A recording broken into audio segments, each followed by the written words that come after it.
皆さんこんにちは、哲夫です。今回は旋盤でテーパーを削ってみたいと思います。私の旋盤のテールストックのテーパーの規格はモールステーパーの2番です。そしてフライス板の主軸もモールステーパーの2番です。このテーパーを自分で作ることができれば、今後いろいろとジグや工具を作ることができそうです。テーパーを削る方法はいくつかあります。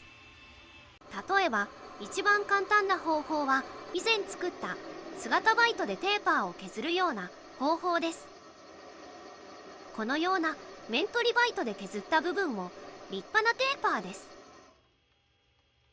このテーパーの削り方はバイトを用意しておけば簡単に削れる反面、今回作りたいような大きなテーパーを削るには少し不向きです。そこでこの複式刃物台を旋回させて斜めにバイトを動かしてテーパーを削るのが2つ目の削り方です。それでは実際にこの方法で削ってみましょう。この旋盤はこの複式刃物台を固定するボルトがこんなところにあります。このボルトはテーパーの角度が納得のいくまで緩めたり締めたりを繰り返します。そんなボルトがこのようなアクセスが悪い場所にあるのは少し使いにくそうですね。このように刃物台を傾けます。どのくらい傾けたら良いでしょうか？モールステーパー2番の角度は約 1.43 度です。このメモリで合わせて試し削りをしながら少しずつ合わせていっても良いと思いますが、今回はもう少し正確に合わせてみたいと思います。固定センターをこのようにセットすれば中心にセットされているはずです。インジケーターを用意してこの固定センターのテーパーの角度を刃物台に移したいと思います。何回も微調整してインジケーターの針があまり動かないくらいまで調整できました。なぜか手が真っ黒になりました。ハンドルのアルミが削れたのでしょうか？余談は置いといて実際に削ってみます。使うバイトは荒削り用のバイトです。切り込みは1ミリ、回転数は約400回転くらいです。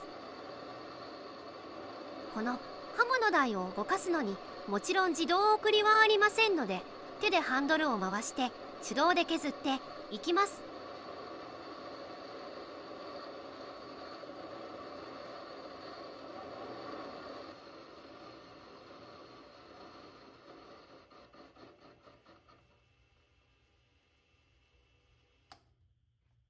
荒削りなのでまだ表面は粗いですが立派なテーパーができました。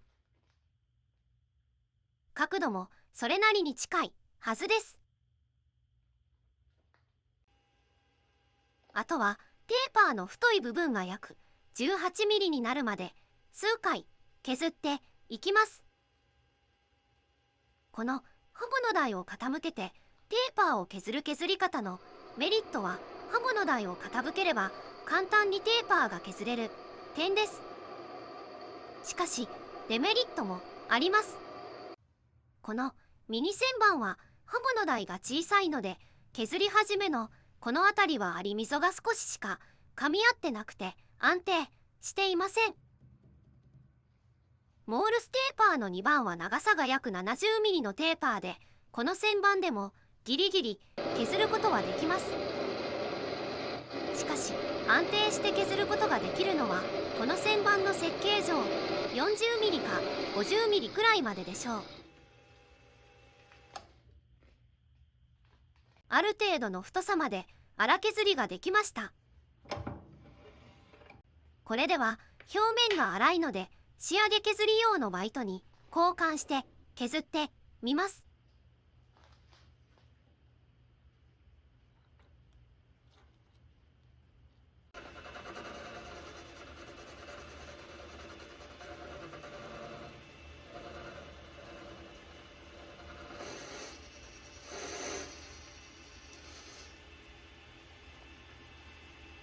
荒削りバイトよりは切削抵抗が減って表面がきれいになりました。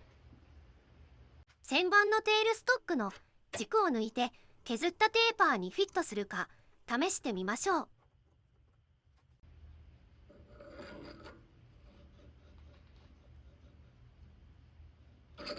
角度の大きな違いはなさそうですが、ぴったりフィットはしていないようです。当たりを見るために高乳炭というオレンジ色の顔料を塗ります。私はこの高乳炭を灯油で溶いて使っています。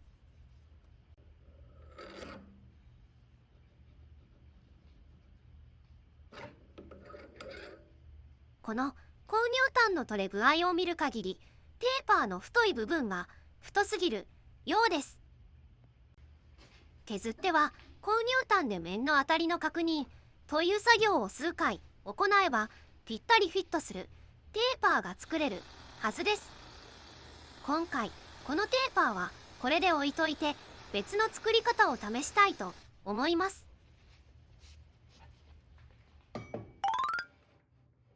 丸棒をテールストックのセンターで押して削ることは多いと思います。削った外径を測った時に主軸側と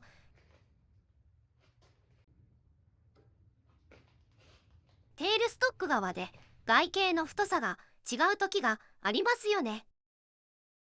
これはテールストックがベッドのセンターからずれている時に起こります。わずかにテーパーになってしまっているということです。次のテーパーの削り方はこれを利用します。チャックに掴んだままでは大きくセンターをずらすことはできません。そこで今回は前回作ったケレを使って両センター削りをしてテーパーを削ってみます。まずは適当な丸棒をチャックに加えて主軸側のセンターを作ります。このセンターとテールストックのセンターの両方から材料を支えて削ります。これが両センター削りです。両センター削りはセンター穴を基準にするので芯の触れが起きにくく、段取りを変えた後も同じ位置に来やすいなどのメリットが多い削り方です。そして主軸の回転力を材料に伝えるのが前回作ったケレです。これで準備完了です。実際に主軸を回してみましょう。ケレの重さでミニ旋盤が振動しています。回転数を落とすかカウンターウェイトをつけないと危ないですね。今回は回転数を落として使おうと思います。さて、準備は整いました。テールストックを手前にスライドさせればテーパーが削れるはずですが、どのくらいずらせば良いのでしょうか。少し考えてみるとわかると思いますが、材料の長さによって変わりますね。短い材料の時は少し、長い材料の場合はたくさんずらさないといけません。そこで次のようなやり方を考えてみました。削りたいテーパーをセンター間にセットします。インジケーターを使ってこの作りたいテーパーの角度をコンパウンドスライドに移します。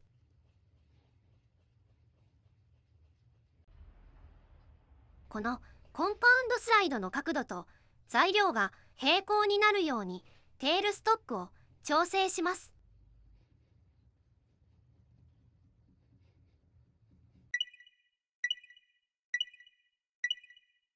こうすることでお手本のテーパーを移すことができました。言い忘れていましたが、このテーパーの削り方は自動送りを使えることもメリットですね。あとは目標の寸法になるまでに削って確認して微調整を数回繰り返します。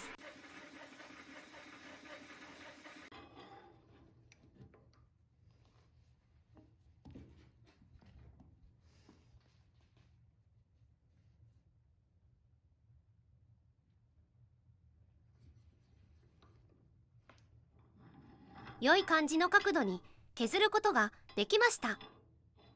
強いて言えば表面の粗さの仕上げが粗いです。これは次回の課題にしたいと思います。ということで今回はテーパーを作ってみた動画でした。テーパーを作ることができるようになったので、次回はフライス版のフライカッターを作りたいと思っています。チャンネル登録をして次回の動画をお待ちいただければ嬉しいです。それではまた次回お会いしましょう。さようなら。